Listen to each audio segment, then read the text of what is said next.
What's going on YouTube? Ross's Reef bringing y'all a massive update, guys.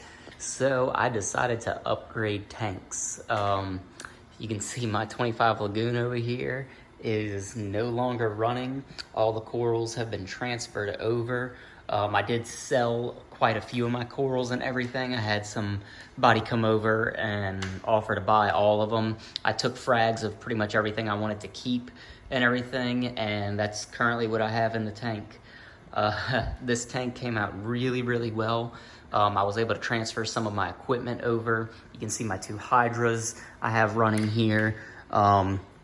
This rock is the same type of rock that I used in my last tank, but it's all new, obviously, for this type of scape, which I will say came out really well. I like it a lot. It has a lot of negative space. It's got a lot of space for me to put corals and everything.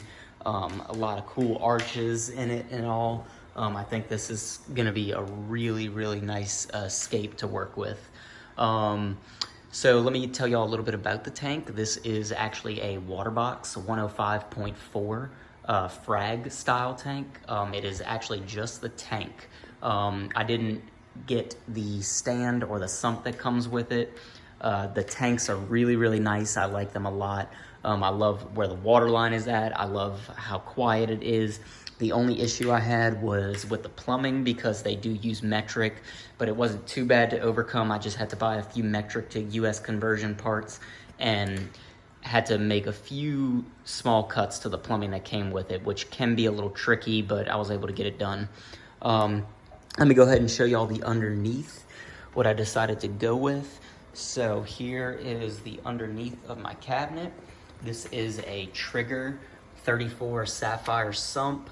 I have a Bubble Magnus Curve 5 Elite, which this skimmer is, so far, I love it. It's doing a really amazing job pulling out some really nice skim already. It's crazy. The sump is really well. I like it a lot. I went ahead and added Marine Pure Biospheres right here. I'm running a Vectra M2 Vortec pump, which I have plumbed right there. Everything you can see is hard plumb. I've got valves, unions all over. It really came out good. I made a manifold system, which I currently have one of them feeding into a carbon reactor that I have, that I'm running some carbon.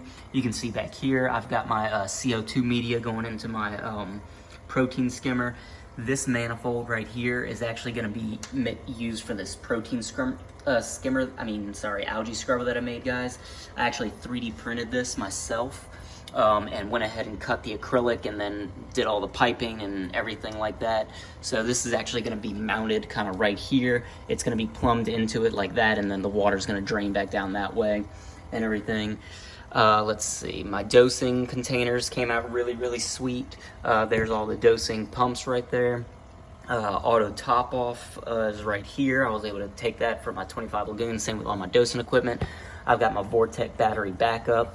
You can see I have this little box right here made. This is a custom made stand by the same guy who made this stand for me for my 25 Lagoon. I really like him a lot. He does top-notch work. I sent him my designs and everything, and he always gets everything spot on.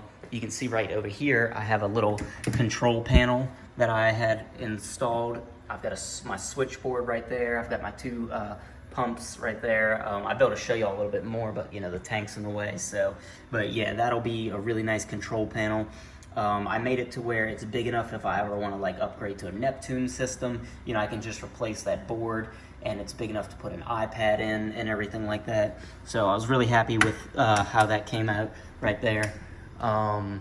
I did have to upgrade to a Vortec MP40. I was able to sell my MP10 and everything. That thing's pushing some good flow. I think I've only got it running at like 30% intensity right now. And the Vectra is only running at like 85%. And between both of them, I'm getting very good flow. Everything seems to be really happy. This plate coral to me has never been bigger. Here's my Bower Banky doing really well. I've got my clam, which is tremendously opened up. The Lobo, the Ghani. You can see some of my SPS back there. I've still got my Bubblegum Digi, a few of my Bird's Nest and everything. Got another piece of Bird's Nest over there.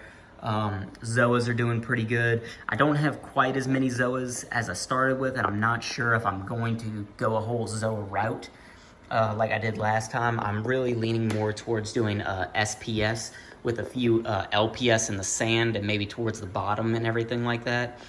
So that's why I wasn't too concerned with keeping too many of my Zoas, but I do have quite a few, like my Rastas and my Blondies over there. But I am going to be a little more selective what goes in this tank, just because I don't want to just fill it up with stuff really fast. I want nice stuff that I can grow out and everything. So this is going to be a slow, progressive tank that I think will eventually turn out really, really well. In terms of the livestock that I have in here, you know, my little yellow Tang, you know, my clown, I don't know where he's at. He's chilling in his elegance. He had just found it actually today.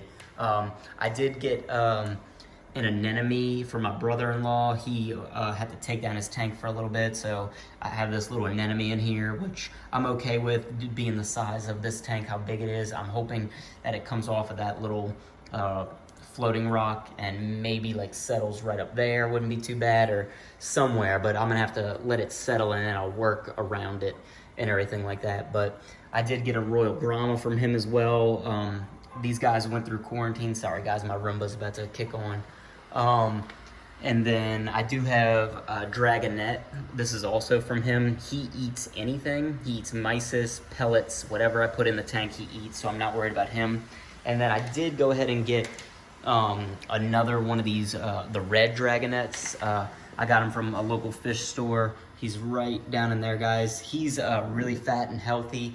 I've already got copepods seeded in this tank and everything, and I see him nipping at stuff all the time. I'm hoping he can sustain. I'm gonna watch him very carefully. If I notice that he's starting to get a little skinnier, I'm definitely gonna try to start feeding him mysis and get him on that. That'd be really sweet if I could. You got the fire shrimp over there. You got my little cleaner shrimp.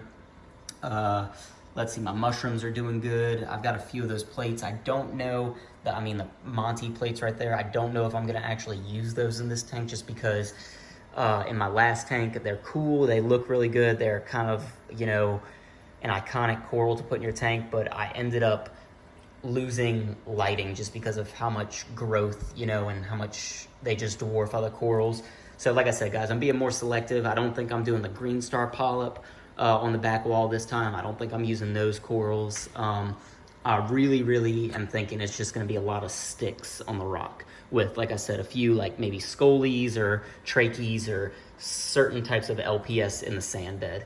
So yeah, guys, this is the tank right now. If you have any questions for anything, comments, please leave it below. I know I haven't done an update in a while, and that's just because I've been dealing with all this. So I look forward to hearing y'all's feedback. Thanks for watching.